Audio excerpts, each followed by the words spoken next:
جو لوگ کہتے ہیں نا کہ ابو طالب علیہ السلام کافر ہیں، ان کا یہ بھی تو عقیدہ کہ نبی کے دونوں والدین کافر تھے نا. وہ تو صرف ابو طالب علیہ السلام کو تو نہیں کہتا نا، وہ تو نبی صلی اللہ علیہ وسلم کے دونوں والد کو، والد اور والدہ کو، ان کے پورے خاندان کو یہ مشرک کہتے ہیں. ان اللہ اصطفى آدم ونوحا وآل ابراہیم وآل عمران علی العالمین. اللہ نے برتری دی ہے آدم اور نوح کو اور ابراہیم کے خاندان کو. سینکڑوں آیتیں ہیں جو صرف تسلی پر مبنی ہیں، جن میں نبی کو کیا دی جا رہی ہے؟ تسلی. لعلک باخع نفسک علی آثارہم، کہیں ایسا نہ ہو کہ ان کی ہدایت کے پیچھے آپ کی جان ہی ہلاک ہو جائے.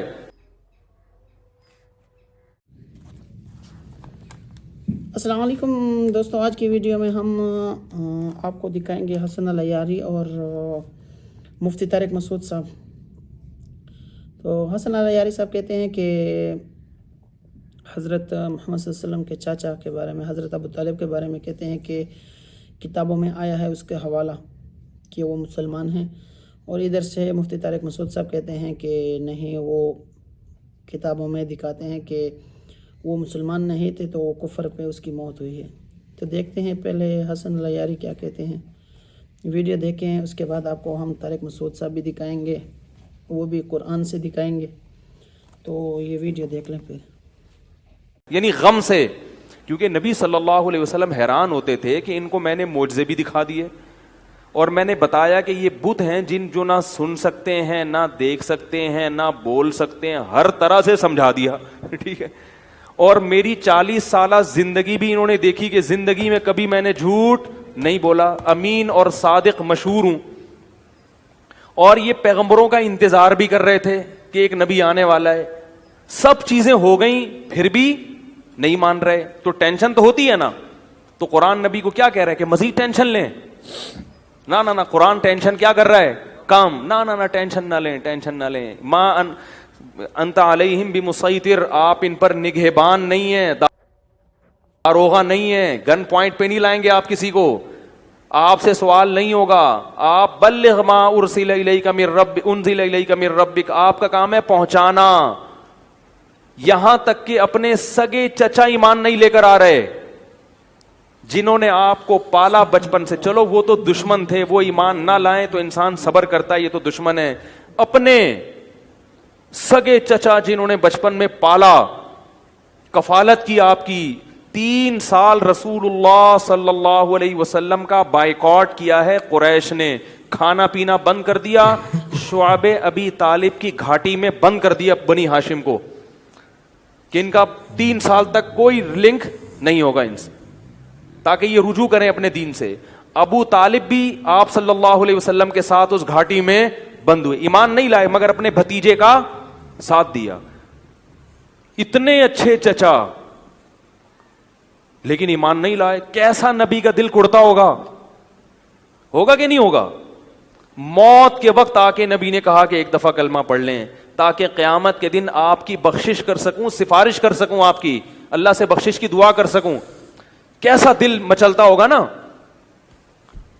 ابو طالب کو خیال آیا کلمہ پڑھنے کا.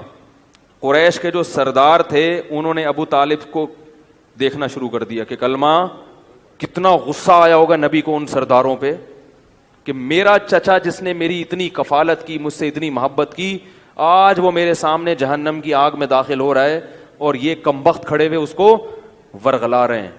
ابو طالب نے چند اشعار کہے کہ اگر مجھے یہ ڈر نہ ہوتا کہ عرب کہیں گے کہ ساری زندگی اسلام نہیں لایا، موت کے وقت موت کے ڈر سے باپ دادا کا دین چھوڑ گیا، یہ ڈر نہ ہوتا تو آئے محمد آج میں تیری آنکھیں کلمہ پڑھ کے ٹھنڈی کر دیتا.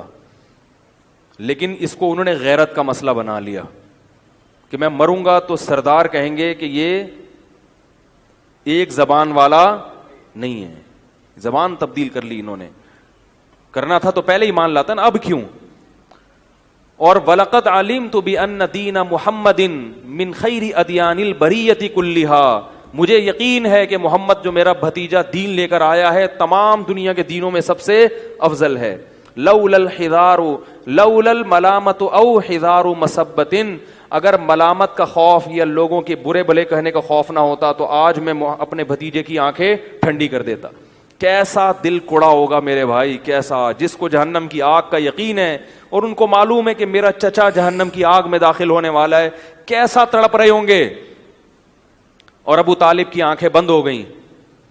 نبی صلی اللہ علیہ وسلم اتنے غم زدہ ہوئے, اللہ نے پھر کیا دی, تسلی کی آیتیں کہ ٹینشن نہ لو. یہ میں آپ کو کیوں واقعات سنا رہا ہوں کہ جب اتنے بڑے بڑے غم کے واقعات میں اللہ ٹینشن لینے کو پسند نہیں کر رہے, تو ہماری چھوٹی چھوٹی, اس کی پکوڑے کی دکان چل گئی, میری دکان بند ہو گئی, اس کو سواری مل گئی ہے بھائی رکشے میں, مجھے سواری نہیں ملی, ان چیزوں میں ٹینشن لینے کا کیا مطلب. بہت مشکل ہے یار, کیا کریں یار. ہماری ٹینشن یہی ہوتی ہے نا یار, سیٹنگ وہاں چل رہی تھی, ابا نے رشتہ وہاں طے کر دیا, یہ کوئی ٹینشن کی چیز ہے. ٹینشن تو وہ ہے جو نبی کو ہوئی تھی, یہی ٹینشن ہے آج کل. تو نبی کو کس قدر غم ہوا ہوگا, غیرت بھی ہے نبی میں, حیا بھی ہے, محبت بھی ہے, لیکن اللہ کیا کہہ رہے ہیں, ٹینشن نہ لیں. کیوں؟ وہی اصول جو میں نے آپ کو بیان کیا کہ جو چیز اختیار میں نہیں ہے اس پر ٹینشن نہیں لینی چاہیے. انک لا تہدی, یہ آیتیں نازل ہوئیں, من احببتا ولیکن اللہ یہدی من یشاء, اے محمد جس سے آپ محبت کرتے ہیں اس کو ہدایت دینے کے مالک نہیں ہیں. محبت الگ چیز ہے, ہدایت ہمارے ہاتھ میں ہے, آپ کے ہاتھ میں نہیں ہے. اب اگر نبی اسی غم کو لے کے بیٹھے رہتے تو کہاں سے دعوت اور تبلیغ کا کام ہوتا. آپ صلی اللہ علیہ وسلم سے حضرت عائشہ نے پوچھا کہ ابو طالب جو اتنی خدمت کرتا تھا آپ کی, کرتے تھے اور اتنا کچھ انہوں نے کیا, تو کیا یہ نیکیاں قیامت کے دن کام آئیں گی؟ آپ نے فرمایا ہاں. کتنا کام آئیں گی کہ جہنم کے نچلے طبقے سے اللہ اٹھا کے اوپر والے طبقے میں لے آئے گا, اور پاؤں میں صرف آگ ہوگی مگر اس سے دماغ ایسے کھولے گا جیسے ہانڈی. ابو طالب پورے جہنم کی آگ میں نہیں ہوں گے, صرف ان کے پاؤں جہنم کی آگ میں ہیں. اس سے پتہ چلتا ہے کافر کی نیکیاں کام تو آتی ہیں مگر عذاب کم کرنے میں, عذاب ختم کرنے میں